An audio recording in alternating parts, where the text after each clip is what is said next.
Утром во вторник несколько сот беженцев Рохинджа прибыли на лодках в приморскую деревню Шамлапур.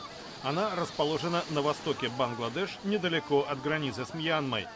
Поселение на берегу Бенгальского залива стало новым перевалочным пунктом для приема рохинджа после того, как власти Бангладеш перекрыли пути контрабанды людей в других районах полуострова Текнаф. Правительства стран с многочисленным мусульманским населением, в том числе Индонезия и Пакистан, требуют от лидера Мьянмы Аун Сан Су Чжи положить конец репрессиям против рохинджа. Акции в их поддержку прошли также в Москве и Грозном. Очередная волна насилия в Мьянме, где большинство населения исповедует буддизм, поднялась в конце августа. Тогда повстанцы рохинджа атаковали несколько десятков полицейских участков и военную базу. В результате ответных действий были убиты по меньшей мере 400 человек.